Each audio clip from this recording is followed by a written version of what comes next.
The dinner rush at La Verde felt endless.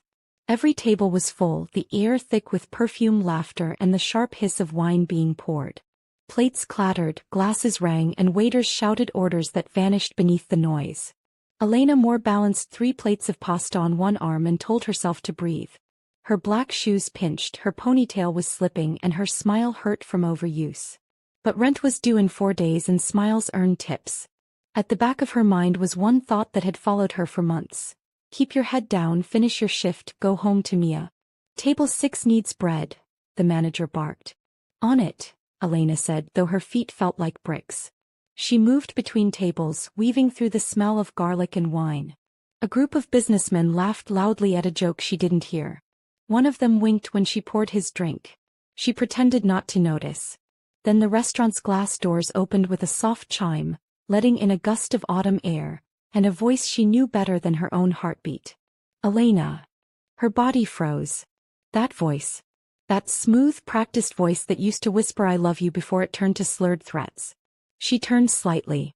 At the entrance stood David, her ex-husband, wearing a navy suit and the self-satisfied smile she remembered too well.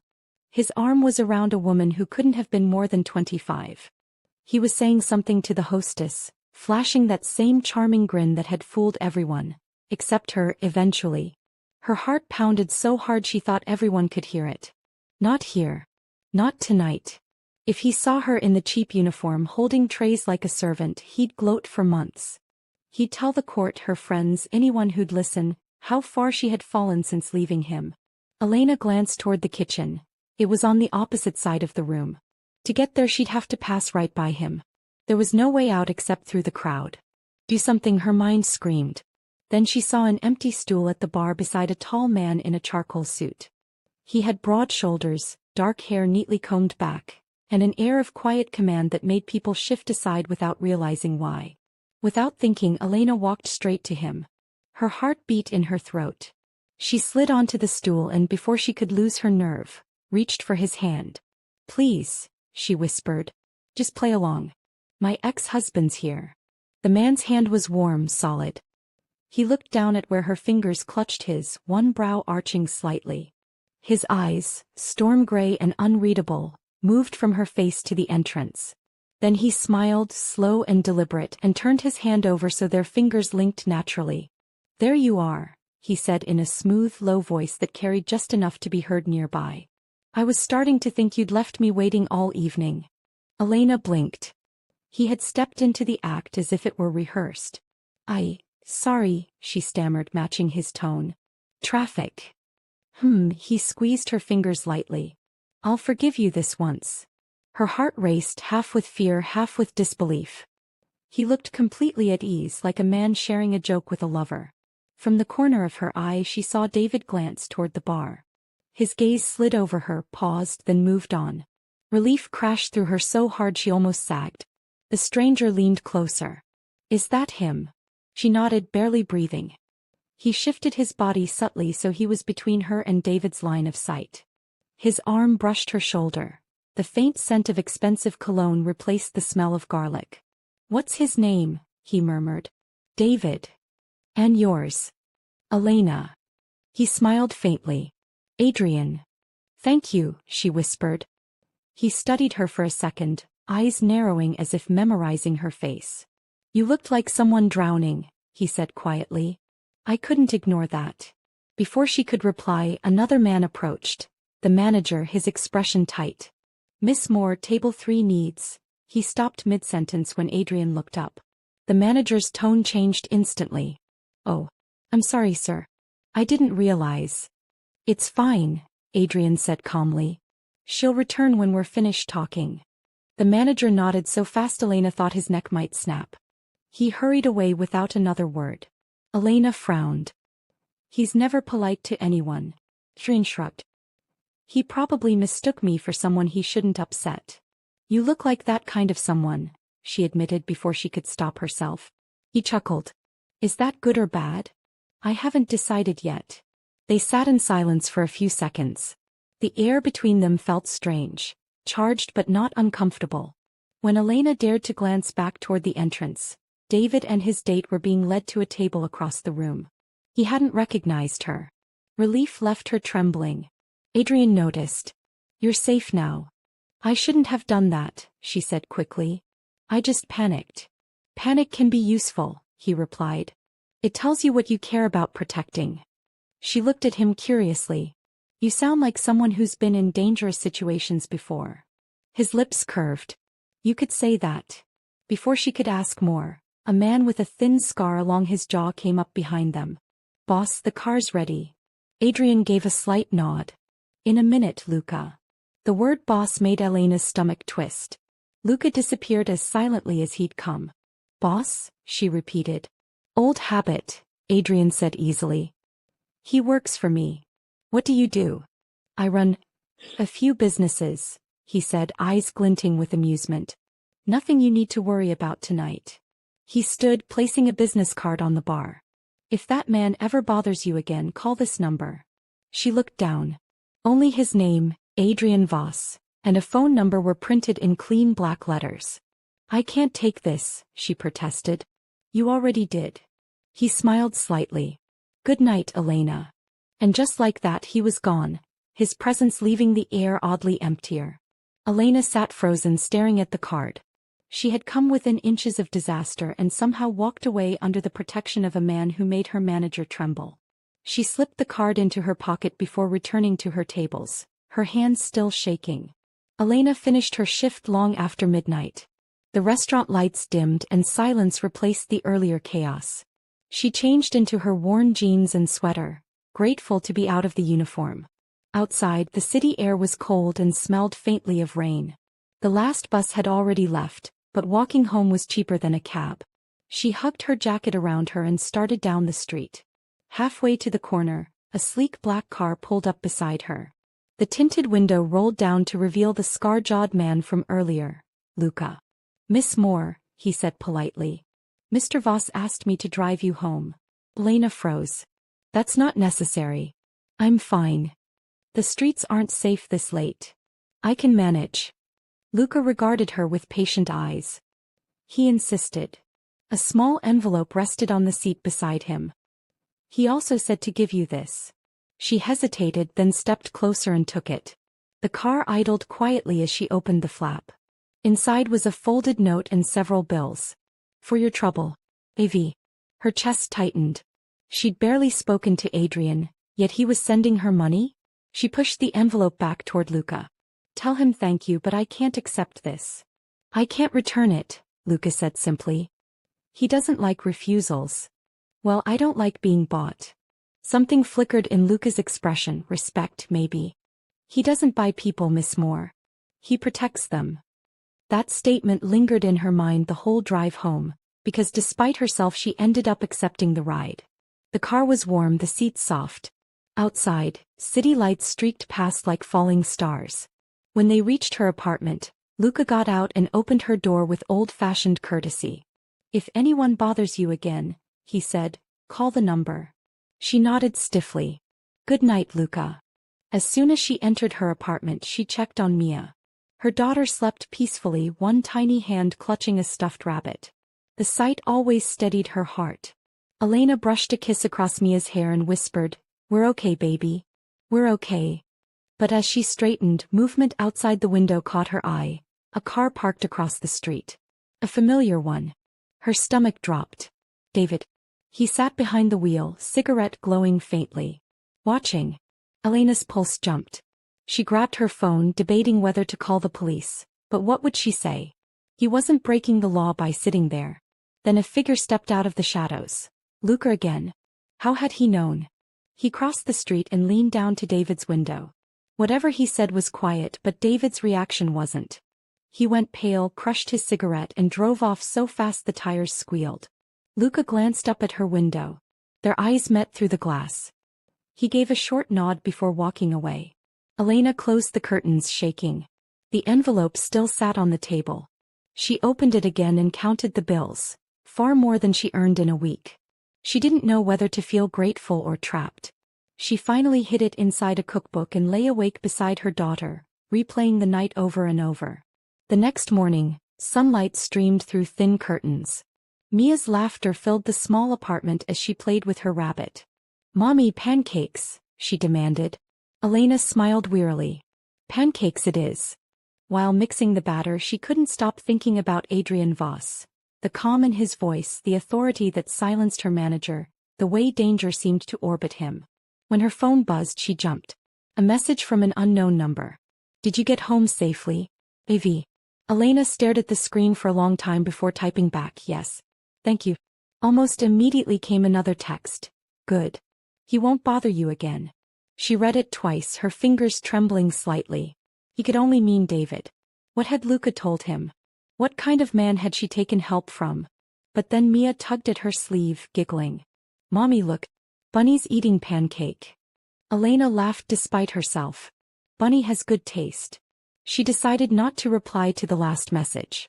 Not yet. That evening, as the city lights blinked on, another text arrived. "Dinner tomorrow. My treat. No debts. Just conversation." Elena stared at it, torn between fear and curiosity. He should say no. She knew that. But she also remembered the warmth of his hand when he said, "You're safe now." Her thumb hovered over the keyboard. "Okay," she typed before she could change her mind. "What time?" 7. "A car will wait outside." She exhaled slowly, feeling a strange mix of dread and excitement. The hand she had grabbed out of desperation might have just rewritten her life. The next evening came faster than Elena expected. All day at the restaurant she tried to focus on work, but her mind kept drifting back to the text. "Dinner. No debts." Those words looped in her head like a song she couldn't stop humming. When her shift ended, she hurried home, tucked Mia into Mrs. Patel's apartment next door, and spent an hour staring at her small closet. Most of her clothes were worn from years of double shifts. In the end, she chose a plain blue dress. Simple, neat, not too formal. She told herself it was just dinner. Just a thank you. At exactly 7, a black car waited outside. The same one as before. Luca stepped out and opened the door. "Good evening, Miss Moore." "Please," she said. "Just Elena." He nodded, expression unreadable, and gestured for her to enter. As soon as the door closed, the city's noise faded away. The car smelled faintly of leather and cedar. Rain tapped softly against the windows as they drove through the glowing streets. "Where are we going?" she asked. "To Mr. Voss's residence," Luca replied. "He prefers privacy." That single word, residence, made her heart skip. Not a restaurant. His home. She wanted to ask more, but Luca's calm silence discouraged questions. When the car finally stopped, Elena stared in awe. The house stood behind tall iron gates and flowering vines. Lights glowed warmly through wide glass windows. It didn't look like a mansion. It looked like a piece of quiet, untouchable world. Luca escorted her to the door, where a woman in her 30s waited. A graceful figure with dark hair pulled into a bun and a smile that reached her eyes. "You must be Elena," she said with a lilting accent. "I'm Isabella, Adrian's sister." Elena blinked. "Oh. Hello. Come in. He's finishing a call. Would you like some tea?" "Yes, please," Elena said, grateful for the kindness. The house smelled of wood polish and faint citrus. Everything was immaculate but not cold. Books on shelves, soft rugs, fresh flowers. They sat in a bright kitchen where steam curled from the kettle. "Adrian doesn't invite people often," Isabella said, pouring tea. "You must have made an impression." Elena smiled nervously. "I didn't mean to. I just grabbed his hand one night." Isabella laughed lightly. "That sounds like him. He pretends to hate surprises, but he secretly likes them." Before Elena could reply, a deep voice came from the doorway. "You're gossiping again, Issei." Adrian stood there, jacket gone, sleeves rolled to his forearms. Without the suit armor, he looked younger, though still commanding. "Only a little," Isabella said, kissing his cheek. "Be nice." She left them with a wink. Adrian turned to Elena. "I'm glad you came." "I almost didn't," she admitted. "I would have come looking for you," he said simply. "Please, this way." He led her through an arched hallway to a smaller dining room where a table was set for two. Candlelight flickered against crystal glasses. Outside the tall windows, rain blurred the city lights into silver streaks. Elena sat gingerly. "This feels too fancy." "It's just dinner," Adrian said, echoing his message. "You deserve a quiet meal where no one's shouting orders." A server entered silently, placing dishes of roasted vegetables and pasta. Elena hesitated before tasting it, then closed her eyes. This is incredible. Adrian smiled faintly. My chef insists food tastes better when people actually relax. I'm trying, she said with a small laugh. It's not every day a stranger sends a car for me. I didn't want you walking alone again, he replied. Especially after last night. Her fork paused. How did you know David was outside? I make it my business to know when someone threatens people under my protection. I didn't ask for protection. No, Adrian agreed. You asked for help once. I chose to give more. His words weren't boastful, they were fact. Yet they carried a weight that made her chest tighten. You scare me a little, she said honestly. He looked surprised and pleased. Good. Fear keeps people honest. I'm trying to be honest when I say I don't understand you. You don't need to, he said gently. Just eat. They talked then cautiously at first. Adrian asked about her daughter, her work, the books she liked. His questions weren't small talk, they felt like he was mapping her soul piece by piece. She found herself answering things she hadn't told anyone in years. When dessert came, chocolate cake dusted with sugar, she realized she was smiling. Genuinely. You look lighter, Adrian said. I forgot how to laugh, she admitted. You reminded me. He leaned back, studying her face. Good. Laughter suits you. A moment of quiet settled between them, the soft hum of rain outside filling the space. His eyes held hers until she had to look away. Why me? She blurted. He tilted his head. What do you mean? You could help anyone. Why choose a waitress with too many bills and a messy past? Adrian's expression softened. Because you looked at me and saw a person, not power. That's rare. Before she could reply, her phone buzzed. Mrs. Patel's name. She excused herself and answered quickly. Mia woke up, dear, Mrs. Patel said warmly. She asked where you were. I told her you're working late. Guilt pricked. Thank you. I'll be home soon. Adrian must have noticed the worry in her voice. Go, he said quietly. Your daughter comes first. Always. Thank you for dinner, Elena said, standing. I really appreciate it. He walked her to the door, stopping under the porch light. Luca will take you home, he said. Then after a pause, may I see you again? He hesitated then nodded. Maybe. If you promise not to send envelopes next time. He smiled. One of those rare, genuine smiles that transformed his face. Deal. As she drove away, Elena looked back at the glowing windows of his house. She still didn't know who Adrian Voss truly was, but she couldn't deny how safe his world had felt, if only for a few hours. The following week passed in uneasy normality. Elena worked double shifts, took Mia to preschool, and tried to forget about candlelight dinners and men who made danger look elegant. But forgetting Adrian was impossible. Every buzz of her phone made her heart jump. On Friday night, just as she finished closing her section, a text appeared. Outside. 5 minutes. Her pulse quickened. He typed Adrian? No answer, just another message. Trust me. Against every sensible instinct, she slipped her coat on and stepped into the cool air. A black car waited by the curb. The back door opened and Adrian stepped out himself, dressed casually in a dark sweater and jeans. Even like this, he drew attention. People walking by glanced, then quickly looked away. I wasn't sure you'd come, he said.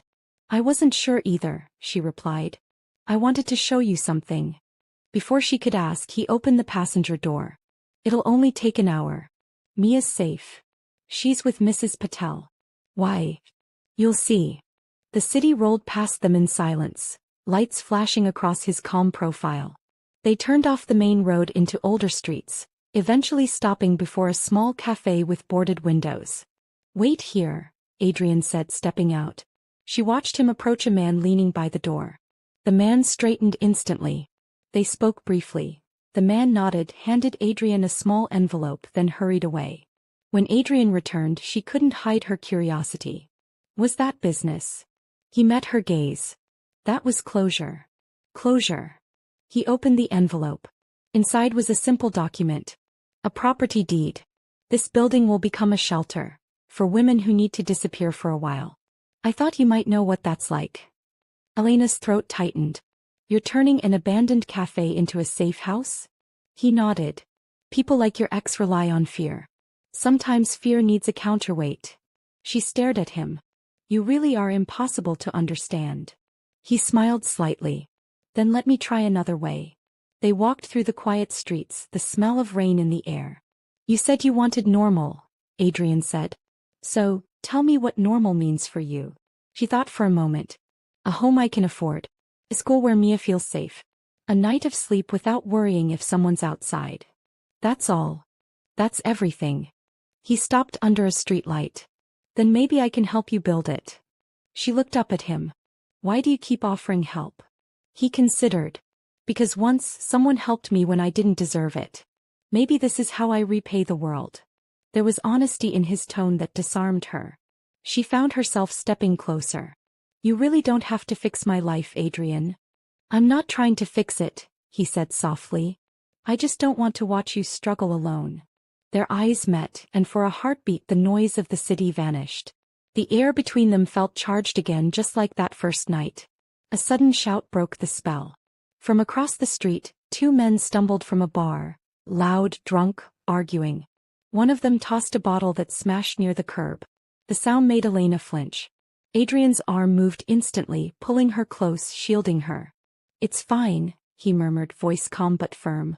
They're not coming near you. The men glanced their way, saw Adrian's expression, and turned in the opposite direction without a word. His presence alone seemed to bend the air. When the street grew quiet again, Elena exhaled. You do that a lot. What? Step in front of danger. He smiled faintly. Old habit. Must be a dangerous life. It was, he admitted. I'm trying to make it less so. They reached the car again. Before opening the door, Adrian handed her a small box wrapped in plain paper. What's this? She asked. Something that belongs to you now. Inside was a silver key charm on a delicate chain. A key. For new doors, he said simply. Metaphorical ones. She traced the charm with her thumb, unsure what to say. Thank you. Don't thank me yet, he replied. Keys open things. Sometimes good, sometimes not. The car carried them back toward her apartment. Streetlights flashed rhythmically across his face, highlighting the sharp lines, the calm focus. He looked like a man who'd seen storms and learned to live inside them. When they reached her building, he turned to her. I know you're still afraid of him. David. Yes. I don't think he'll stop until he hurts me again or gets what he wants. Adrian's eyes darkened. Then he won't get the chance. Please don't, she began. I don't intend to harm him, he interrupted quietly. But I'll make sure he understands where the line is. Elena wanted to argue, but exhaustion pressed down like a weight. I just want peace. You'll have it, Adrian said. Soon. He opened her door and handed her his card again. Keep this near you. Not as a command. As a safety net. She nodded. Good night, Adrian. He paused, then added softly, Good night, Elena. Lock your door. That night she did. She also hung the silver key around her neck before sleeping, feeling the cool metal against her skin. A reminder that sometimes the strangest choices lead to the safest places. Outside, a black car idled for a while before disappearing into the dark, its driver keeping silent watch. Rain hammered the restaurant windows the next afternoon, drowning out the city noise. Elena hurried between tables, mind half focused on orders and half on the silver key that now hung beneath her blouse. She kept touching it when no one was looking. The cool metal calmed her. It had been 4 days since she'd last seen Adrian. He hadn't called, and she told herself that was good. Distance meant safety. But when her phone buzzed in her apron pocket, her stomach tightened. A car will be outside when you finish your shift. Don't walk home tonight. Avi. No explanation. No request. Just instruction. She frowned. Part of her wanted to ignore him, prove she didn't need rescuing. But another part remembered David's shadow at her window, the way his temper could ignite from nothing. That memory decided for her. At closing time, the same black car waited by the curb. Lucas stepped out, umbrella in hand. Good evening, Miss Moore. Is something wrong? She asked. He hesitated. Mr. Voss prefers you not walk alone. That's all. She slid into the back seat. Where is he? At the docks, Lucas said quietly. Business. The word chilled her. She imagined gray water, warehouses, men speaking in code. What kind of business happens at the docks in the middle of the night? The kind that's better finished soon, Luca answered. They drove in silence until her apartment came into view. The front steps glistened with rain. Luca got out first, scanning the street before motioning for her to follow. Inside, Elena froze. Someone had been in her apartment. A drawer hung open, papers scattered. Her breath caught. "Mia?" she whispered, racing to the bedroom. But the bedspread was disturbed, her daughter's small sweater missing from the chair. "Mrs. Patel took her to her flat after dinner," Luca said quickly. "She's safe. Mr. Voss made sure of that." Relief flooded her, followed by anger. "You've been watching us?" "Protecting you," Luca corrected. She sank onto the couch, trembling. "Who did this?" "David," Luca said simply. "He came looking for you an hour ago. Mr. Voss's men arrived first." She pressed her hands to her face. "He won't stop." Luca handed her a folded note. "Mr. Voss asked me to give you this." It read in Adrian's firm handwriting. "He crossed a line tonight. I'm ending this. Stay with your neighbor until I come." She looked up. "Ending this? What does that mean?" "Exactly what it sounds like." Luca's voice was calm but final. "He'll make sure David can't hurt you again." Elena wanted to protest, but words failed her. She stared at the note until the letters blurred. A soft knock startled her. Mrs. Patel stood in the doorway, holding Mia's hand. "Your friend said to stay with me tonight," the older woman said. "Everything all right?" Elena forced a smile. "Yes. Thank you." When the door closed again, she whispered to Luca, "If he does something to David." Luca interrupted gently. "Sometimes peace doesn't come politely, Miss Moore." He left before she could respond, the sound of the car fading into the rain. Morning brought pale sunlight and exhaustion. Mia slept curled beside her, thumb in mouth. Elena watched her daughter's steady breathing and tried to believe everything would calm down. Her phone buzzed. "It's done. He won't return. AV." She stared at the message for a long time, unsure whether to feel relief or dread. Then another text appeared. "Breakfast? Noon. Same place as before." She typed back, "You terrify me sometimes." "Good. Then you'll listen when I say you're safe." La Verde's private dining room was quiet when Elena arrived at noon. The usual noise of lunch rush seemed miles away. Adrian waited by the window, sunlight slicing across his sharp features. He wore no tie today, only a black shirt with the sleeves rolled back, revealing faint scars that looked old, almost forgotten. "You didn't have to come," he said as she entered. "I needed answers," she replied. "What did you do?" He studied her face for a moment before answering. "I made sure your ex understood boundaries." "Boundaries," she repeated. "That sounds like a threat." "It was," he said evenly. "But only a threat. He's gone, Elena. He'll stay gone." She sat opposite him, anger giving way to confusion. "You talk about these things like they're normal." "They are in my world." "And what world is that exactly?" He hesitated, then shrugged. "A complicated one." "That's not an answer." "It's the only one I can give you without making you afraid again." "I already am afraid," she whispered. "I don't know who you really are." Adrian leaned forward, voice low. "Then I'll tell you what matters. I don't hurt the innocent. I protect what's mine. Right now that includes you and your daughter." Her pulse skipped. "I'm not yours." "Not yet," he said softly. "But I'd like you to be safe because of me, not in spite of me." Silence stretched between them. Outside, rain began again, a faint rhythm against the window. "Why?" she asked finally. "Why do you care?" He looked away, jaw tightening. "Because you remind me of someone I failed to protect once." She opened her mouth, but he raised a hand. "Not tonight. Another time." He changed the subject, asking about Mia's school, about Elena's drawings. He'd noticed the sketches she made on order pads between customers. She told him she'd once dreamed of studying design before everything fell apart. "You still can," he said. "You just need time and freedom." She laughed bitterly. "Both expensive." "I have enough of both," he said. "Let me help." "I can't take your money." "I'm not offering money," he corrected. "I'm offering a path." She frowned. "You talk in riddles." "Because plain truths are dangerous for people like me." He stood and moved toward her, stopping a respectful distance away. Walk with me. They left through a side door that opened into the small courtyard behind the restaurant. Rain sparkled on the pavement. He handed her his jacket before she could protest. Elena, do you trust me? He asked quietly. I don't know. That's honest, he said. Keep being honest with me. He paused, looking out toward the street. I built a life out of power and control. It made me rich, but it also made me alone. When you grabbed my hand that night, you didn't see power. You saw a way out. And for the first time in years, so did I. His confession left her speechless. I'm trying to leave that world, he continued. But it's not easy. There are people who don't want me gone. And where do I fit in? He turned to her, eyes softer now.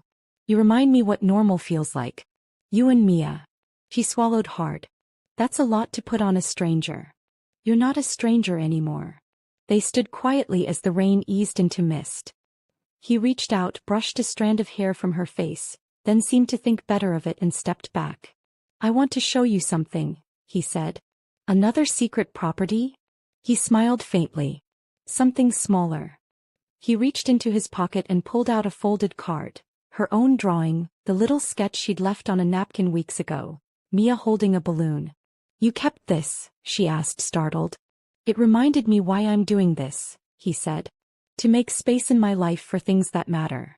The vulnerability in his voice unsettled her more than his confidence ever had. I don't know what to say, she murmured. Say you'll come to dinner tomorrow. My home again. I'll explain everything, truthfully this time. Adrian. Please, he said, and the single word carried more emotion than she'd ever heard from him. After a long pause, she nodded. All right. He exhaled as if he'd been holding his breath. Thank you. That night, as she tucked Mia into bed, Elena caught her own reflection in the dark window. Hair damp from rain, silver key glinting at her neck. Mia's sleepy voice broke her thoughts. Mommy, are we safe now? Elena hesitated, then smiled. Yes, baby. I think so. But deep down she wasn't sure whether safety was something Adrian Voss could give, or something he would destroy trying to protect. Outside, unseen, a black car idled again at the curb. The man inside spoke softly into his phone. She agreed, he said. On the other end, Adrian's calm reply. Good. Keep the street clear. Tomorrow changes everything. The next evening the city glowed under a pale sunset. Elena's nerves fluttered as the familiar black car glided to a stop outside her building. She kissed Mia goodbye, promising Mrs. Patel she'd be home before midnight, though she wasn't sure she believed it herself. Luca greeted her with a polite nod. Mr. Voss is expecting you. The ride wound through quiet streets until the car turned into the same gated estate. This time the gates opened before they even stopped, as if the house itself recognized her. Warm light spilled through the tall windows. Somewhere piano notes floated faintly. Adrian waited at the door. You came. I said I would, she answered, trying to sound calm. He offered his arm, formal but not forced. Then come in. Dinner's not the plan tonight. I wanted you to see the gardens. The gardens? At night. He smiled. They're more honest after dark. He led her through a long hallway lined with photographs. City skylines, children laughing, distant beaches. They weren't the images she expected from a man whispered to be dangerous. They looked like fragments of a different life. They stepped out through glass doors into a wide conservatory, the garden room. Lanterns glowed among green leaves, and the scent of jasmine hung in the warm air. Water trickled softly from a stone fountain. This doesn't look like the home of a crime lord, she murmured. Adrian laughed quietly. Then it's working. My sister keeps this place alive. She says I need reminders that beauty can grow in silence. As if on cue, Isabella appeared carrying 2 mugs of tea. He pretends he takes care of it, she said, handing one to Elena. Truth is, the plants listen only to me. Elena smiled. It's lovely. Isabella sat on the low wall beside the fountain. When our parents died, this garden was the only thing we kept from the old house. Adrian rebuilt it here, brick by brick. Adrian rolled his eyes. She makes it sound poetic. Really, it was guilt. I ruined too much back then. Guilt can plant good things, Isabella replied softly. Elena watched the exchange. The warmth between siblings, the ease that softened Adrian's usual control. For the first time she saw him not as a savior or threat, but as a man with a family and a past. After Isabella left, they walked among the lanterns. Adrian stopped near a patch of pale roses. "These bloom out of season," he said. "They don't follow rules." "Like you," she said before thinking. He looked amused. "Is that criticism or compliment?" "Observation." He plucked a single bloom, offered it to her. "Then observe this. Sometimes breaking rules keeps things alive." She took the rose, brushing the petals with her fingertips. "You keep saying things that sound like advice and warning at the same time." "Because both are true," he said. "You should know what it costs to stay near me." "I already know what it costs to be alone," she replied. He looked at her for a long moment, eyes unreadable. "Then I won't push you away." They sat on a bench under a tree heavy with blossoms. The silence felt easy now, filled with distant rain and crickets. "Tell me something ordinary about you," he said suddenly. "Ordinary?" She thought. "I hate mornings. I burn toast every time." He chuckled. "That's human enough. My turn. I can't sleep without music. The quiet feels too loud." She smiled. "That's not ordinary. That's poetic." He shrugged. "Maybe guilt can write poetry too." For a while they simply listened to the fountain. Then Adrian spoke again, voice lower. "I want you to know I'm working to leave that world behind. It's not simple, but I'm closer than I've ever been." Elena turned toward him. "Why tell me?" "Because if anything happens before I'm done, you'll understand it's not about you. It's about the past trying to hold on." "That sounds dangerous." "It is," he admitted. "But some risks are worth taking." They stood and he walked her back toward the house. At the door he hesitated. "Thank you for trusting me enough to come." "I'm still deciding how much trust you deserve." "Fair," he said with a small nod. "Keep deciding. Just don't stop coming back while you do." When she got home, Mia was asleep. Elena set the rose in a glass of water and watched it gleam under the kitchen light. It looked fragile yet stubbornly alive, just like this new part of her life. 3 days later, Elena arrived at work to find chaos. The manager barked orders. Waiters rushed to reset tables. A wealthy client had booked the entire back room and no one knew why. When she asked who it was, the manager only said, "Don't mess this up more. He's important." An hour later the door opened and Adrian Voss walked in with 2 sharply dressed men. The restaurant fell quiet. Even the chef peeked from the kitchen. Elena's breath caught. He hadn't told her he was coming. "Afternoon," he said casually, taking a seat in the private area.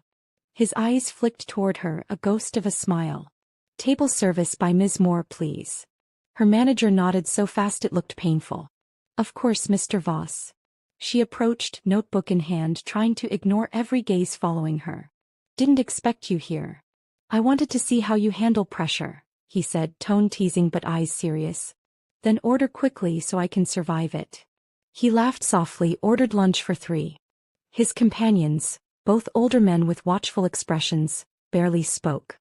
The atmosphere around them felt heavy, like a meeting disguised as a meal. As she served the plates, fragments of their conversation reached her. "The shipments from Naples are delayed," one man said quietly. Adrian's reply was calm but edged with steel. "Then find a faster route or the deal ends. No excuses." "Yes, sir." Elena's hand trembled slightly as she poured water. She didn't understand everything, but she heard enough to know it wasn't about groceries. When she returned to the kitchen, her manager stopped her. "Who is that man? Everyone's acting like he owns the place." She forced a smile. "Maybe he does." The rest of the shift passed in a blur. When she finally clocked out, Adrian was waiting near the exit, alone. "You looked worried," he said. "You made everyone nervous," she replied. "Including me." "Good. Keeps them efficient." "Was that business or intimidation back there?" "Both," he said without apology. "But you shouldn't have to see that side of me. Yet you brought it right to my workplace. I needed them to understand that the staff here is under my protection too. It wasn't meant to frighten you." "It did," she admitted. He sighed. "Then let me fix that. Come for a drive." She hesitated only a moment before following him outside. The sky had darkened, thunder rolled far away. They drove through the city until tall buildings gave way to the quiet edge of the river. He stopped beside a warehouse lit by yellow lamps. "Wait here," he said, stepping out to speak to someone near the entrance. Through the windshield she saw quick gestures, tense faces, a man dropping a clipboard. Adrian's expression hardened. The air around him seemed to change, colder, dangerous. Minutes later he returned, hands still, voice calm again. "Sorry you had to see that." "What happened?" she asked. "A worker tried to cheat the books," he said simply. "He won't try again." The ease in his tone scared her more than shouting would have. "You make it sound so normal." "In my world, honesty is expensive," he said quietly. "I pay for it however I can." She looked out at the water, waves catching the last light. "And you think you can ever really leave this behind?" "I have to. Otherwise it takes everything, including you." "Me?" He gave a faint smile. "You remind me what life looks like without fear.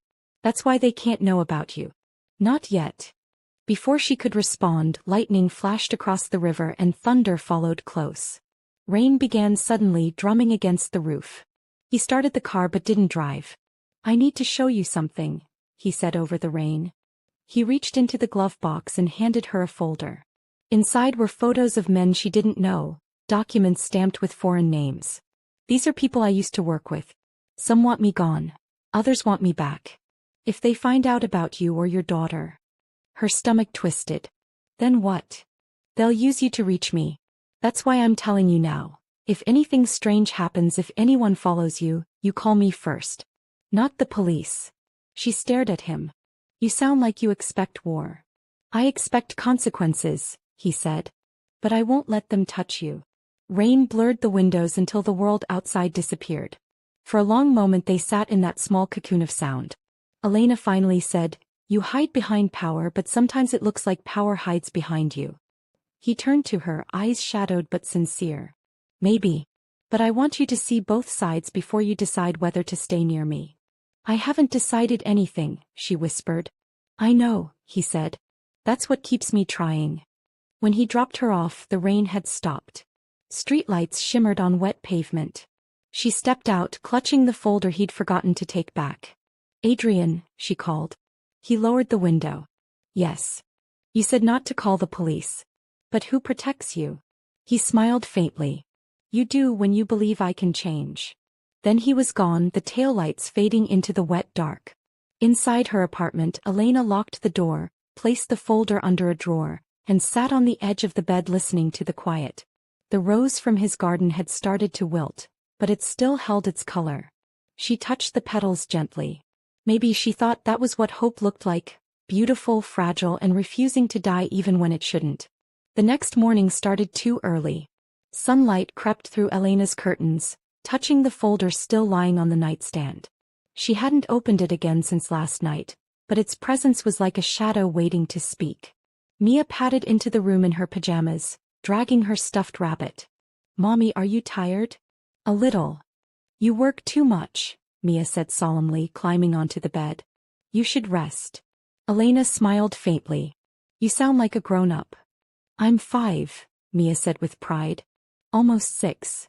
Then you're definitely the boss." Mia grinned and hugged her. That small warmth reminded Elena what all of this was for. The long shifts, the fear, even the complicated man who'd somehow stepped into her life. She just wanted safety that would last. Later, while Mia played, Elena found herself staring again at the folder Adrian had shown her. The faces inside looked ordinary. Men in suits, a few photographs of warehouses, bank stamps. But the neat handwriting in the margins made her stomach twist.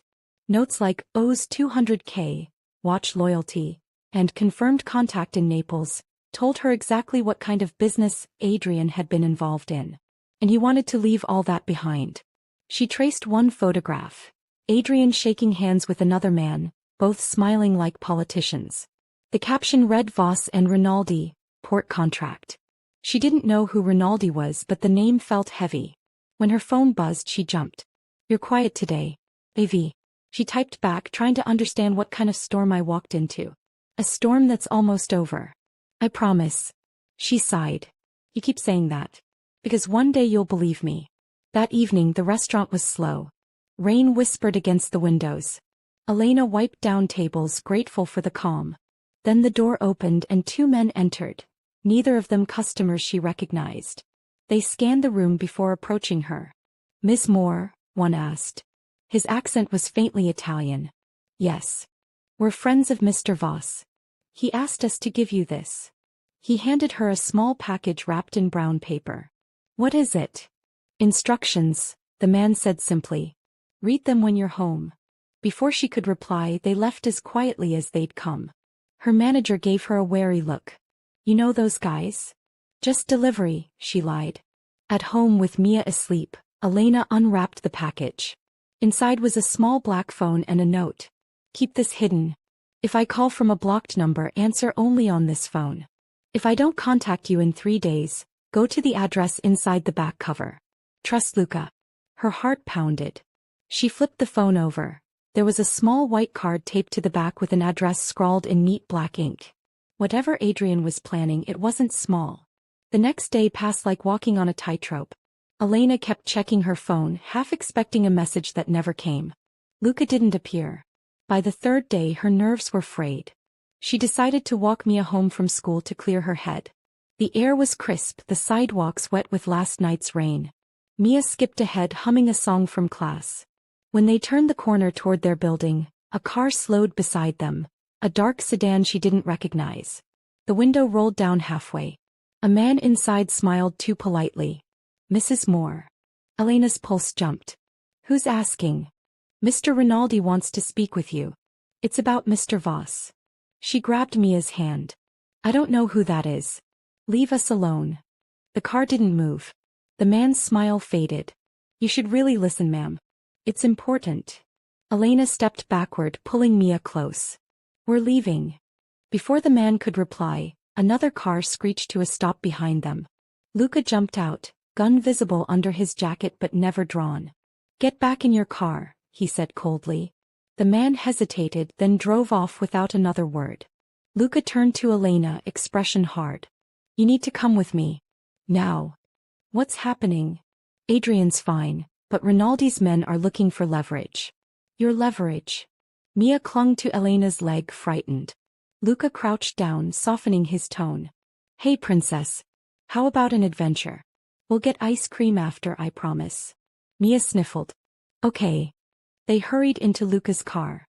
As the city blurred past, Elena finally found her voice. "You said Adrian's fine. Where is he?" "Handling it. He told me to keep you safe." "Safe from who?" "From the past he's trying to bury," Luca said quietly. "And people who don't like him burying it." Elena stared out the window, fear coiling tight in her stomach. For the first time she realized how close she was to a world that didn't play by ordinary rules. They stopped at a small hotel outside the city. Luca checked them in under a false name, then handed Elena a room key. "Stay here. I'll be back when it's clear." "What about Adrian?" "He'll contact you when it's over." He wanted to believe that. He wanted to believe in him at all. When Mia finally fell asleep, Elena stood at the window watching traffic lights blur in the rain. The key around her neck felt heavy. For all Adrian's promises of safety, fear still lived right beside her. A knock came just before dawn. Elena froze. He checked the peephole. "Luca." He looked tired, wet from rain. "It's clear," he said. "Mr. Voss is waiting." She dressed quickly, leaving Mia with Mrs. Patel, who had agreed to stay the night next door. Luca drove her through misty streets until the city's edge disappeared behind warehouses and docks. Adrian stood by the river, coat collar turned up against the wind. When he saw her he smiled, relieved not proud. "You shouldn't have been outside," he said quietly. "I didn't plan to be," she replied. "But your world seems to find me anyway." He looked away. "I'm sorry." "Sorry doesn't make it safe." "No," he said. "But it means I see the cost." She stepped closer. "You told me you were leaving all this behind." "I am," he said. "But the men I used to work with don't believe me. Rinaldi thinks he owns me because I used to make him rich. He's wrong. So he threatened me to hurt you," she said, voice shaking. Adrian's jaw tightened. "Yes. And that's why I ended it tonight." "What do you mean?" "I met him. We signed everything over, legally. He gets his cut, I walk away clean." "Clean," she echoed. Can you ever be clean after that? He didn't answer immediately. I can try. That's all I can offer. Wind blew his hair across his forehead. He looked exhausted but lighter somehow, like a man standing on the edge of freedom. Why risk so much for me? She asked. Because when you grabbed my hand that night, I felt something I hadn't felt in years. I wanted to be the kind of man who deserved that trust. Her throat tightened. And what if that man doesn't exist? He smiled faintly. Then I'll build him one honest piece at a time. For a long moment neither spoke. The river lapped quietly against the pier. She could feel her heart hammering. She had spent weeks afraid, of David, of Adrian, of herself. But in that silence something shifted. Adrian. He met her eyes. Yes. Don't promise things you can't keep. He took a step closer. Then I won't promise. I'll show you. He reached out slowly, giving her time to pull away. He didn't. His hand brushed her cheek, cool from the wind. The world narrowed to the quiet between them. Then he kissed her, gentle, brief, the kind of kiss that asked rather than demanded. When he drew back, his voice was unsteady. I've waited a long time to feel something that wasn't made of fear. Elena's breath trembled. That's exactly how I feel. They stood like that, rain starting to fall again. For a moment it felt like the storm was washing everything clean. The lies, the danger, the years of loneliness. Then Luca appeared at the corner, expression grim. Boss, we have company. Adrian's calm returned instantly. Get her in the car. No, Elena protested. What's happening? Rinaldi's men followed, Luca said. 2 cars. Adrian took her hand. Trust me once more. They ran toward the car as headlights cut through the mist. Tires screeched, shouts echoed over the river. Luca sped them away down narrow roads. Elena looked back, figures running, one shouting Adrian's name. They're not done, she whispered. They will be, Adrian said, voice steady. I promised you peace. I won't stop until it's real. They drove until dawn painted the horizon gold. Finally, Luca pulled into a quiet road lined with pine trees. We're clear, he said. Adrian leaned back, exhaling slowly. It's over for tonight. Elena turned toward him. You keep saying tonight like tomorrow won't find us again. He smiled faintly. Maybe it will. But we'll be ready. The car stopped near a small lake cabin. Birds stirred in the trees and sunlight caught the water like glass. Adrian opened the door for her. This is a safe house, he said. Stay here until I come back. A few days, no more. She stepped out, the air fresh with pine. And where will you go? To finish things properly, he said. Rinaldi signed papers, but I need to make sure he understands boundaries. She touched his arm. Please, no more threats. Just walk away. He looked at her for a long time. You think I can? You could try. For me. For Mia. He nodded once. For you both then. Before leaving, he pressed something into her hand, a small silver feather pendant. To replace the rose, he said. For luck. She watched the car disappear down the road until it was swallowed by trees. Then she looked at the cabin, simple, quiet, safe for now. Inside she found clean clothes, food, and a note in his handwriting. Rest. I'll come back when it's truly over. Until then, trust the silence. It's the sound of safety finding you. Elena folded the note carefully and sat by the window watching the forest sway in the wind. For the first time in months, she let herself hope that maybe, just maybe, peace wasn't only something people promised. Maybe it was something you could build, slowly, stubbornly, one honest piece at a time. The cabin sat beside a quiet lake, hidden among tall pine trees that sighed whenever wind brushed through them. For the first day, Elena and Mia explored everything. The narrow dock, the small rowboat tied there, the single path that disappeared into the woods. It felt like another world. One where the city, the restaurant, and all its dangers had melted away. Mia pointed at the water.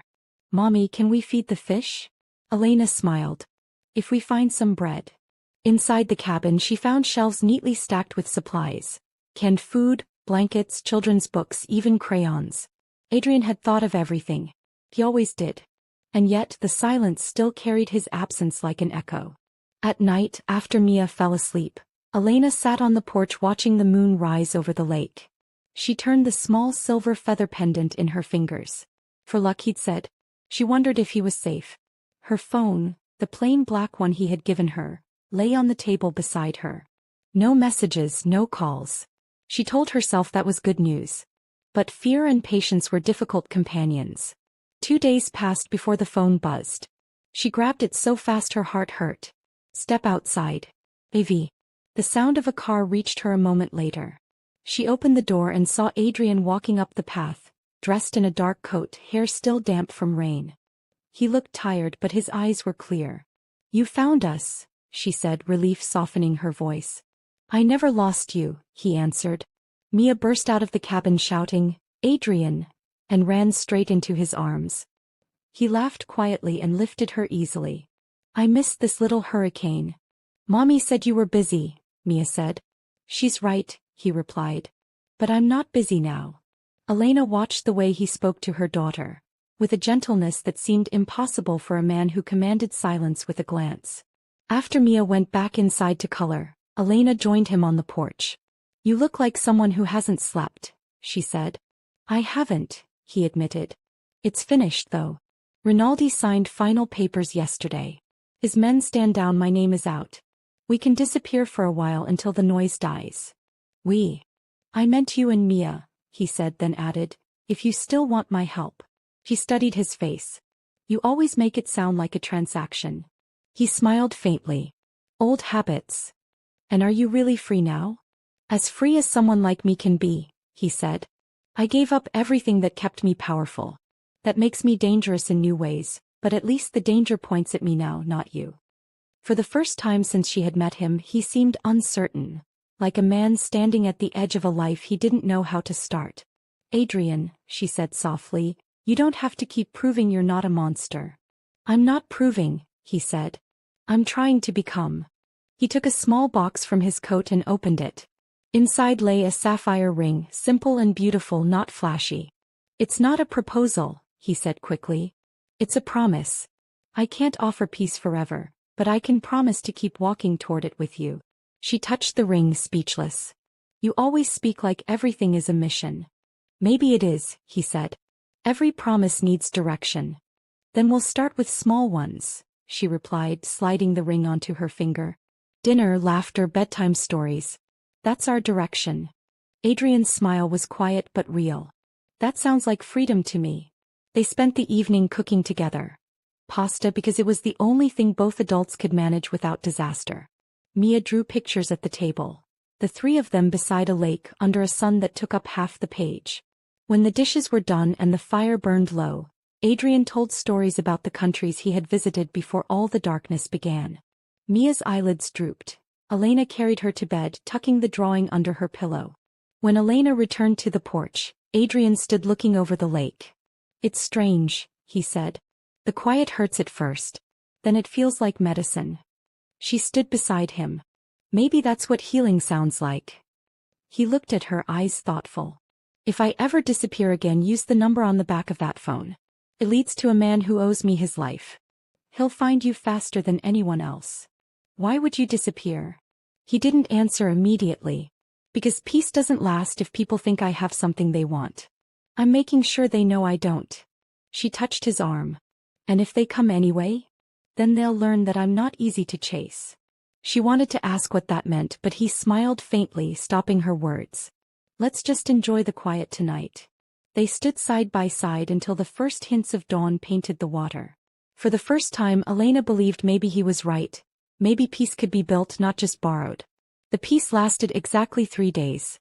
It started with a sound, a car engine too close to the cabin. Elena was washing dishes when she heard it. The hairs on her neck lifted. Through the window she saw headlights crawling along the path. "Adrian," she called.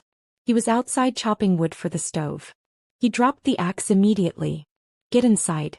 Lock the door." Mia looked up from her coloring book, alarmed. "Mommy." "Everything's fine, baby," Elena said, though her voice trembled. "Go to the bedroom and stay quiet." The car stopped 20 meters away. 2 men stepped out, dressed in black, faces unfamiliar. One called out, "Mr. Voss. We need to talk." Adrian's voice was calm but sharp. "You're on private property. You have 5 seconds to leave." "We're not here to fight," the man said. "We just need what's ours." "Nothing here belongs to you," Adrian replied. Elena peeked through the curtain and saw a flicker of movement. A third man circling toward the back of the cabin. Her breath caught. She grabbed Mia's hand and pulled her toward the hidden pantry door where the emergency supplies were kept. "Hide in here," she whispered. "Don't come out until I say." Mia's eyes filled with tears. "Mommy." "Shoo. I'll be right here." She closed the door gently. Outside voices rose. The men were shouting now. Adrian's tone dropped lower, more dangerous. Then came the sound she feared most, a single gunshot. The next moments blurred. Elena's instincts took over. She crawled to the back window and saw one of the intruders on the ground, clutching his leg. The other two were running for their car. Adrian stood unmoving, weapon lowered, face hard as stone. When he saw her at the window, his expression softened instantly. "It's over," he said. "Is he alive?" Adrian said. "And leaving in an ambulance once Luca arrives." "Luca?" she echoed. Headlights appeared again from the forest road. Luca jumped out of the second car, speaking rapidly into his phone. Within minutes, the area was filled with quiet efficiency. 2 black SUVs, men securing the path, one tending the injured intruder. Elena opened the pantry door. Mia rushed into her arms, crying. "Is it over, Mommy?" "Yes, sweetheart. It's over." Adrian approached them, kneeling to Mia's level. "You were very brave," he said gently. "I'm sorry you were scared." He sniffled. "I wasn't that brave." "You were enough," he said, offering a small smile. When she went back to bed, Elena turned to him. "They were after you, weren't they?" He nodded. "Rinaldi's leftovers. They thought I kept records, proof of their deals. They were wrong. You said it was finished. It should have been." His jaw tightened. "But the past doesn't always stay buried.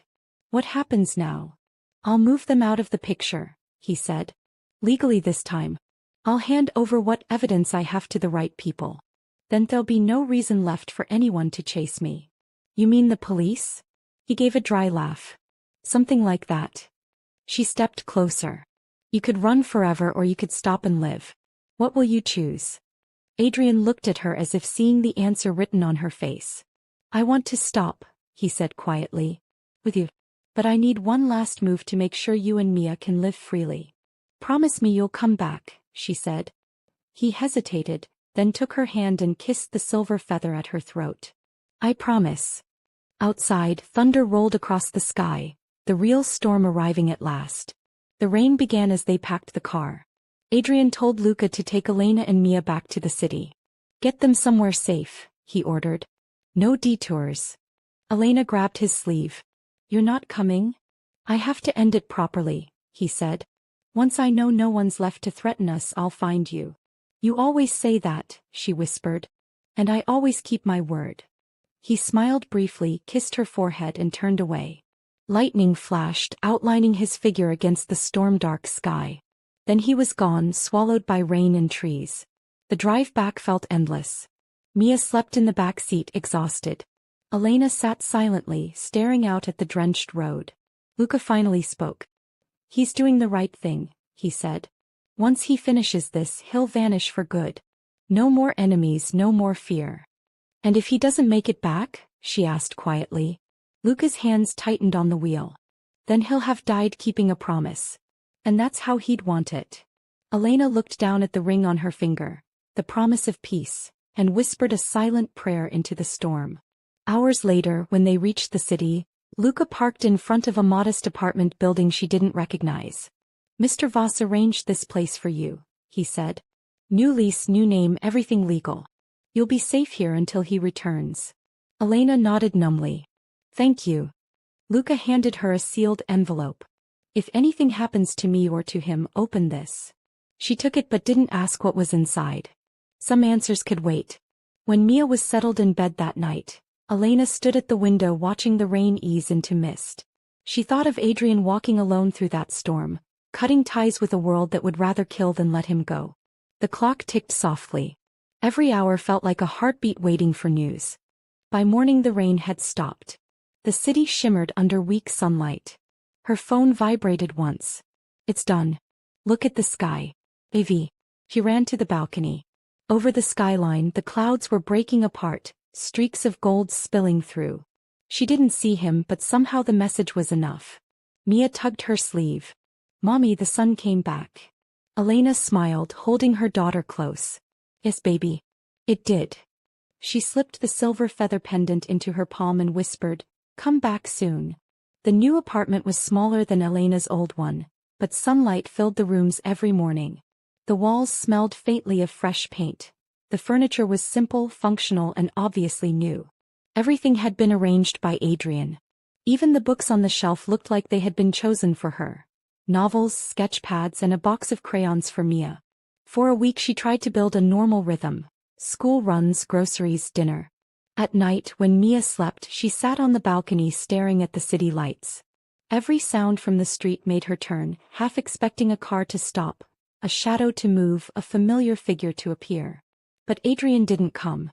She checked the black phone each morning. No messages. The screen stayed dark. On the 8th night a storm rolled in.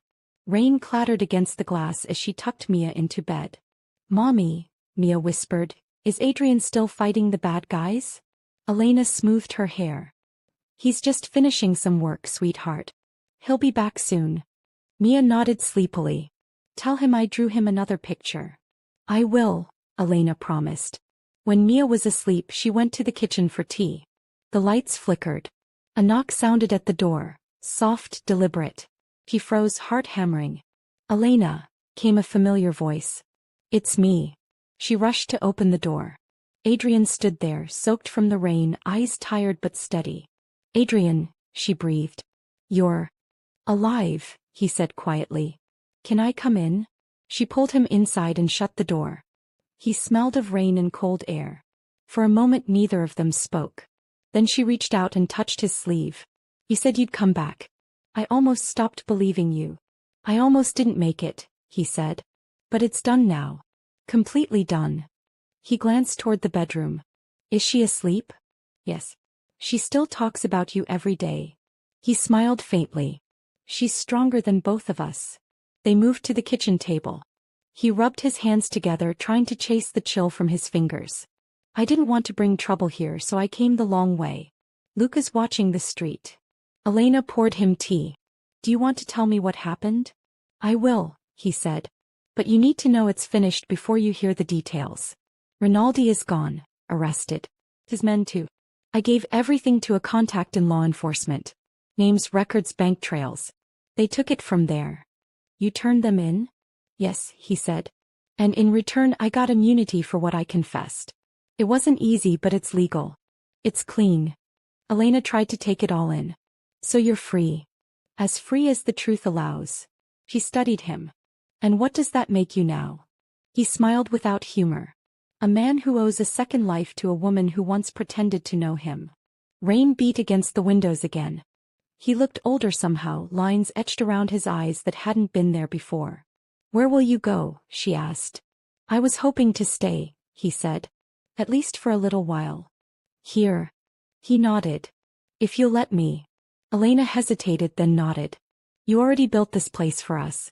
Maybe it's time you lived in it too." He reached across the table, hand hovering near hers. "I can cook," he said. "Badly, but it's a start." She laughed softly. "We'll see." That night, for the first time in weeks, she slept without waking to every sound. When she stirred in the morning, she heard quiet movement from the kitchen. Adrian making pancakes and burning half of them. Mia's laughter filled the room, bright and unstoppable. For a few precious hours, it felt like peace had finally found them.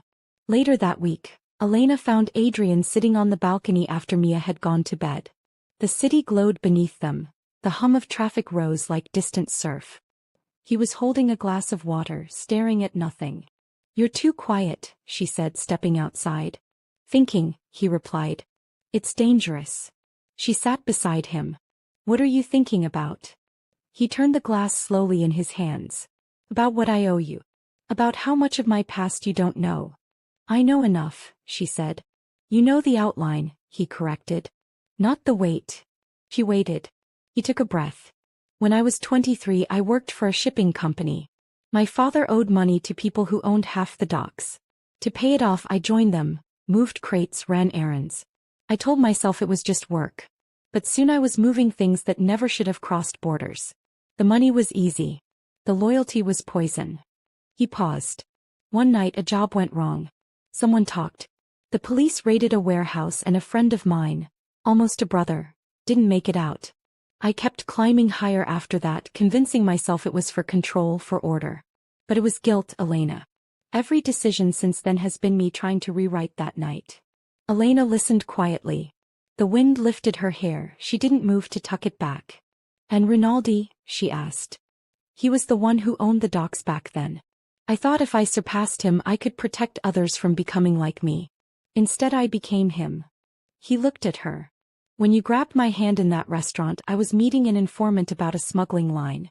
I had just told myself that if nothing changed by morning, I'd disappear and never look back. Then you appeared, terrified, real. You didn't know who I was and somehow that made me human again. Elena's throat tightened. You don't need to tell me this. Yes, I do. You deserve to know what kind of man is sitting at your table. I already know, she said softly. You're the man who made my daughter laugh again. He smiled at that, small and genuine. Then maybe there's still hope for me. They sat in silence. The city lights blinked like scattered stars. After a while he said, the authorities will call me soon. I might need to testify. Will they take you away? No. They promised protection, not prison. But it means moving again, new names, new places. I can't ask you to follow that. Elena looked down at her hands. You don't have to ask. He turned to her. Elena. I'm tired of running from fear, she said. If the price of peace is a different name I can pay it. So can Mia. What matters is who we wake up beside.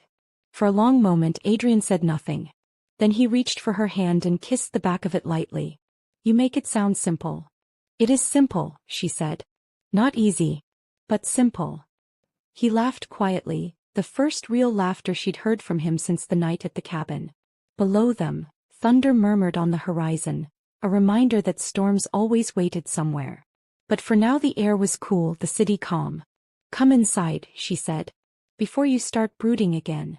Yes, ma'am, he teased. Inside, Mia's drawing hung on the fridge. 3 stick figures by a blue lake under a yellow sun. Someone, Adrian probably, had added a 4th. A tiny house with smoke curling from the chimney. Elena noticed it and smiled. You added yourself. I was already there, he said. Just needed proof. As they turned out the lights, she looked back once more at the balcony, at the quiet skyline beyond. For the first time since she had met Adrian Voss, she didn't feel like she was standing on borrowed time. Somewhere in the distance, sirens wailed and faded. The world went on. And for this night at least they were safe. The following week unfolded like borrowed peace. Mornings smelled of coffee and toast. Evenings hummed with Mia's laughter. For once life sounded normal. Adrian kept busy with calls from his new legal contacts, and Elena began sketching again, using the sunlight that fell across their kitchen table. One afternoon while Adrian reviewed papers, Mia tugged his sleeve. Will you come to my school fair tomorrow? He looked up, startled, as though no one had ever asked him for something so simple. I wouldn't miss it. Promise. He held out his pinky, she hooked it solemnly with hers. Promise. The next morning the apartment felt strangely heavy. The air itself seemed to hold its breath. Adrian dressed quietly, checking his watch. I have to meet someone first. Then I'll come to the fair. Who? Elena asked. An old friend from before. He says he wants to start over too. Her instinct prickled. You trust him? I want to. He kissed Mia's head, then touched the sapphire ring on Elena's finger. Keep the phones close. Just in case. Then he was gone. By noon the fairgrounds were crowded with stalls and laughter. Elena helped Mia paint paper masks, half watching the gate, expecting to see Adrian any moment. But noon passed. 1 o'clock. Still no sign. Her phone vibrated. Luca. Where are you? At the fair, she typed. Go home. No. Her pulse spiked. Mia, honey, we have to go. On the way back traffic thickened. The street seemed louder than usual. When they reached the building the front door stood ajar. She pushed it open. Papers scattered across the floor, one chair overturned. Adrian, she called. Luca emerged from the hallway, face drawn. He's not here. What happened? He was set up. The friend he met was working for someone else. Someone who still wants what Rinaldi had. Her stomach twisted. You mean they took him? Luca nodded once. They think he kept another copy of the evidence. But he didn't. They don't believe that. Elena's hands shook. Then we have to tell the police. They're already looking for him, Luca said. But not to rescue. They think he vanished to avoid testifying. There's talk of revoking his immunity. For a long moment she couldn't breathe. He'd never run. I know, Luca said. That's why we'll find him first. Hours blurred. Mrs. Patel agreed to watch Mia. Elena followed Luca through narrow streets to an industrial district at the city's edge. Rain slicked the ground, reflecting yellow light from warehouse windows. Inside one of them came muffled shouting. Luca signaled her to stay back, then pushed the door open a crack. Adrian stood in the center of the room, hands bound, blood on his lip. 3 men surrounded him. One held a phone up to his ear. She'll come when she hears you scream, the man said. Adrian spat blood onto the floor. She's smarter than you think. The man laughed. Everyone comes for what they love. Luca moved fast. 2 silent shots of his stun pistol, a blur of motion. The 3rd man swung around. Adrian kicked his legs out from under him. The whole fight lasted seconds. Then silence. Elena ran in. Adrian. He looked up dazed. You weren't supposed to see that. She cut the rope from his wrists. I thought I'd lost you. You almost did, he said. They wanted me to confess to keeping the data. If I had, we'd both be targets again. Outside, sirens began to wail. Someone had called the police. Luca cursed under his breath. We have to move. Adrian turned to Elena. Get Mia. We're leaving the city tonight. Leaving where? Anywhere they can't reach us. They collected Mia and drove through the night. The highway stretched like a ribbon of rain under their headlights. Mia slept in the back seat clutching her rabbit. At dawn they crossed into the countryside, winding toward a small coastal town. Wooden houses dotted the cliffs, sea mist rolling like breath across the hills. This place, Adrian said quietly, belonged to a friend who disappeared years ago. No one will look for us here. Elena stared out at the sea. You were right, she said softly. Peace never stays free. He didn't answer. His eyes were on the road, jaw tight. The cottage overlooked the ocean, the waves beating slow and steady below the cliffs. They arrived exhausted. Luca checked the locks twice before taking the car into the woods to hide it.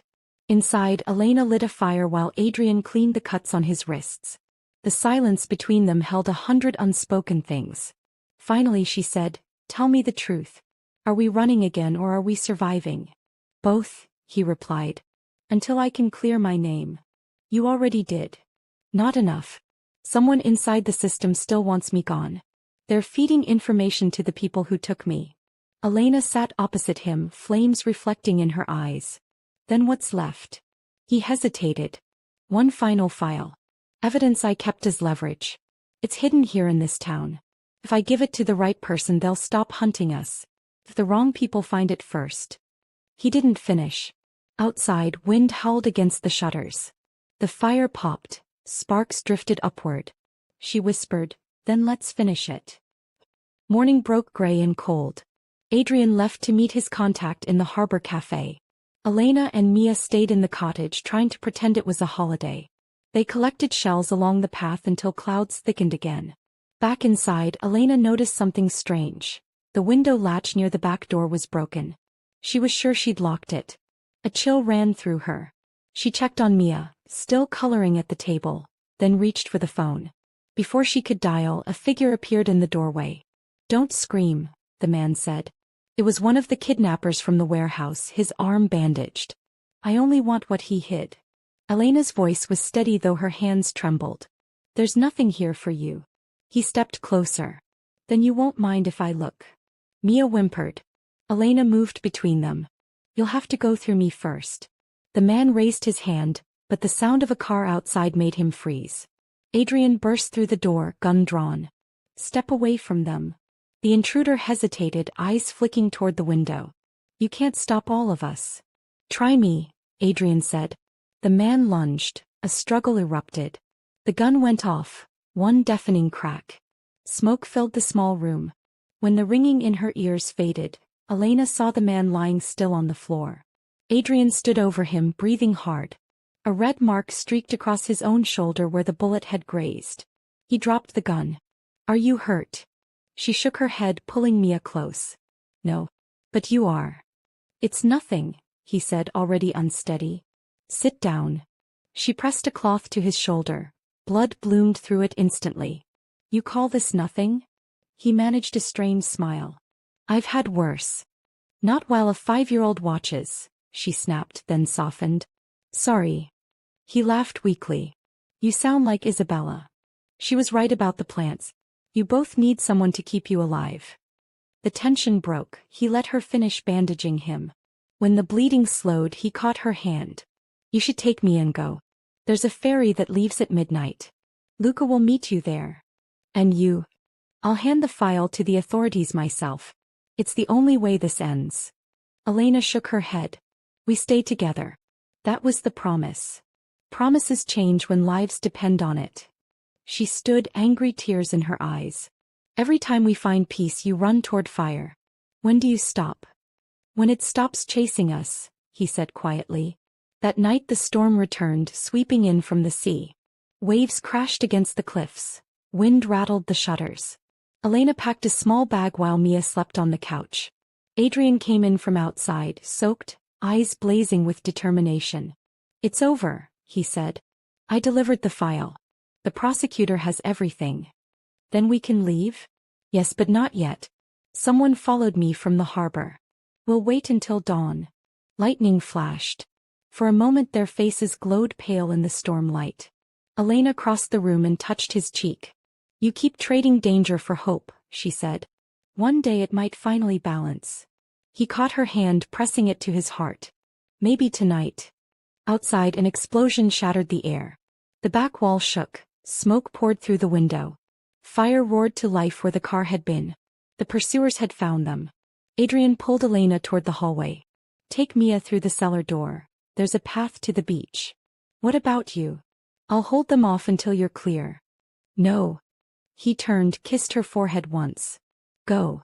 I'll find you." She hesitated only a second before grabbing Mia and running toward the cellar steps. Smoke thickened, heat biting her skin. She pushed open the wooden door leading outside. Cold wind hit her face. Behind them, gunfire cracked. Then silence, except for the roar of burning wood. "Mia, run to the rocks," she gasped. "Don't look back." When they reached the beach, she turned once. Flames climbed high into the night, painting the sky orange. A dark figure stumbled from the doorway, Adrian, falling to his knees in the sand. Elena sprinted toward him. "Adrian." He looked up, coughing, soot streaking his face. "You're safe," he said, voice hoarse. "That's all that matters." She helped him to his feet. "We have to go." Together they followed the shoreline until the first light of morning touched the horizon. Behind them, smoke curled upward where the cottage had been, a final mark of the world they were leaving behind. When they finally reached the ferry dock, Luca waited, engine running. He saw Adrian's wounds and swore softly. "You always bring the storm with you." Adrian managed a faint smile. "Not anymore. The fire took it." They boarded as the sky turned gold. Mia leaned against Elena's shoulder, half asleep. Adrian stood at the rail, watching the coastline fade. "What happens now?" Elena asked. He exhaled slowly. "Now we build something no one can burn." The ferry rocked gently under a pale sunrise. Elena held Mia close while Adrian stood by the railing, the wind pulling at his coat. None of them spoke for a long time. The sea stretched endless and calm. Behind them, smoke from the fire blurred into the horizon until it was only a memory. Mia tugged Adrian's sleeve. "Are we going on vacation?" she asked sleepily. "In a way," he said, forcing a smile. "A very long vacation." Elena watched the exchange, a mixture of exhaustion and wonder pressing in her chest. He was still alive, still here. Somehow, against everything, they had made it through another storm. When the ferry docked at a quiet coastal town hours later, Luca met them on the pier with a small van. "Everything's ready," he said. "New papers, new start." Adrian nodded. "You're leaving after this?" "I am," Luca said. "You deserve quiet." "I'm not good with quiet." He handed Elena a sealed envelope. "A gift from him to you," he said with a glance toward Adrian. You can open it when you're settled. Then he clasped Adrian's shoulder, murmured, "You did it, boss," and walked away without looking back. They drove inland for 2 hours, passing fields of gold and green, until the van stopped before a farmhouse surrounded by apple trees. It looked peaceful in a way that didn't seem real, just sky, wind, and the hum of insects. Mia squealed, running toward the trees. "Can we live here, Mommy?" Elena smiled. "Yes, baby. I think we can." Adrian stood beside her, shoulders heavy but eyes lighter than she'd ever seen them. "This place belonged to Luca's cousin," he said. "No one will connect it to us." Elena touched his arm. "You could just say thank you." He looked at her. "Thank you, for not running when every instinct told you to." She laughed softly. "I did run. Just, in your direction." They spent the day cleaning and arranging. Mia found a basket and filled it with fallen apples. Adrian fixed a broken hinge on the porch door, cursing quietly when the screwdriver slipped. The ordinary rhythm of it all felt like breathing again. When evening came, they sat outside watching the sun drop behind the hills. The smell of warm grass filled the air. "Do you ever think it'll really end?" Elena asked. Adrian considered. "Endings are just quieter beginnings." "That sounds like something you tell yourself so you don't get restless." He smiled. "Maybe. But right now restless isn't so bad." She reached into her pocket and pulled out the envelope Luca had given her. Inside were documents, deeds, bank papers, and a single handwritten note. "For Elena and Mia. This house is yours. Paid for, untraceable. Don't thank me. Just live. AV." Her eyes stung. She handed it to him. "You really did all this." "I wanted to give you something that couldn't burn," he said quietly. She leaned her head on his shoulder. "Then you've already succeeded." That night, after Mia fell asleep under a quilt that smelled faintly of apples, Adrian walked out to the porch again. He stood under the stars, hands in his pockets. Elena followed him. "You're thinking again," she said. "Old habit," he murmured. "It's hard to believe it's over." "It will never be completely over," she said. "But we can stop letting it own us." He nodded. "Tomorrow I'll go into town, find work. Something simple." She smiled. "Adrian Voss, doing ordinary work. That I have to see." "I might surprise you," he said and slipped his hand into hers. "You already have," she answered. Over the next few days, life folded into small, ordinary moments. Adrian helped the neighboring farmer repair fences. Elena painted again, her sketches scattered across the kitchen table. Mia chased butterflies through the orchard. In the evenings they cooked together, laughing when the bread burned or when Mia insisted on stirring the soup. It wasn't the life either of them had imagined, but it was real. One afternoon, a newspaper from the nearest town arrived with the groceries. The headline read, "Crime Lord Sentenced, Voss Case Closed." Elena looked at Adrian. "Does this mean what I think it means?" He nodded. They found enough evidence to end the whole network. Officially, Adrian Voss is declared deceased. Deceased. He keeps us safe. The world can chase a ghost if it wants. She folded the paper carefully. "Then goodbye, Mr. Voss." He smiled. "Hello, whoever I'm supposed to be next."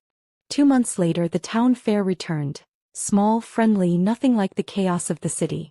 Elena and Mia walked through the stalls while Adrian carried a basket of apples to sell at the community table.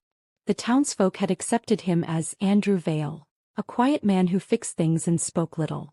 As music drifted from the square, Elena watched him talking with neighbors, laughing easily. The transformation still amazed her. The man who once ruled fear now blended into a crowd without leaving a ripple. Mia tugged her hand. "Mommy, he's smiling again." "Yes," Elena said softly. "He finally learned how." When the fair ended at dusk, lanterns lit the path home. Adrian joined them, wiping dust from his hands. "Successful business?" she teased. 3 baskets sold and 1 pie promised. "I call that victory." Mia ran ahead chasing fireflies. Adrian reached for Elena's hand, the gesture unplanned but natural. "I keep waiting to wake up," he said. "You're awake," she told him. "You've just never been this quiet before." He laughed. "Quiet feels strange. Get used to it." They walked the dirt road in companionable silence. The night smelled of salt and apples. Waves whispered far below. At the gate, Mia ran inside shouting, "I caught a firefly." Her laughter echoed through the trees. Elena turned to Adrian. "She loves it here." "She has good reason," he said. "It's hers." They stood facing each other, the porch light haloing them in gold. For a long time neither spoke. Finally he said, "Do you ever regret it? That first night, grabbing a stranger's hand." She smiled. "Every time I think about it, I realize that moment built everything that came after. If I hadn't, I'd still be hiding. So no, I don't regret it." He took a step closer. "You changed everything." "So did you," she said. "You stopped running from yourself." He brushed a strand of hair from her face. "You made me remember who I could be." Elena leaned into him, resting her forehead against his chest. "Then let's stop remembering and just live." They stood like that until Mia's voice called from inside. "Mommy, are you holding his hand again?" Elena laughed. "Yes, baby. But this time I know who he is." Adrian looked down at her, eyes soft. "And who am I?" "The man we waited for," she said simply. He smiled, the lines around his eyes deepening with quiet contentment. "Then I'll keep trying to deserve it." The seasons shifted quickly after that. Summer ripened into autumn. Leaves turned gold, the orchard filled with fruit. Some nights Adrian and Elena sat on the porch telling Mia stories about faraway places. Stories that sounded like fairy tales but weren't. Other nights they said nothing at all, content with the sound of the wind. One morning Elena found him repairing the fence again. He looked up, hair tousled, hands roughened by honest work. "You could rest for once," she said. "I don't know how," he replied, smiling. "Then I'll teach you." He straightened, wiping his hands. "You already did." Years later, long after the city forgot their names, locals would speak of the quiet family who lived by the apple orchard. A woman who painted, a little girl who laughed like sunlight, and a man who fixed everything he touched but never spoke about his past. Some said he'd been a sailor, others a soldier. No one ever guessed the truth and no one needed to. Because sometimes peace doesn't come from erasing history. It comes from outliving it. One evening as the sun slipped behind the hills, Adrian stood at the porch rail watching Elena and Mia pick apples. The laughter carried on the breeze. He reached into his pocket and felt the old silver feather worn smooth with time. It had once been a charm for freedom. Now it was a reminder that he'd found it. Elena looked up and waved. "Come help us, stranger." He smiled, walking toward them, the smell of apples thick in the air. The world was quiet again. No enemies, no fire, no lies. Just the sound of his daughter's laughter and the woman who had once reached for his hand and unknowingly pulled him back into life. And in that quiet he finally believed what she told him months ago. Peace wasn't a promise someone else could give. It was the choice he made every morning to stay. You've reached the end, but the story's far from over. Drop a comment with your favorite twist, like this video if you felt the tension, and subscribe so you don't miss the next chapter of love, loyalty, and revenge.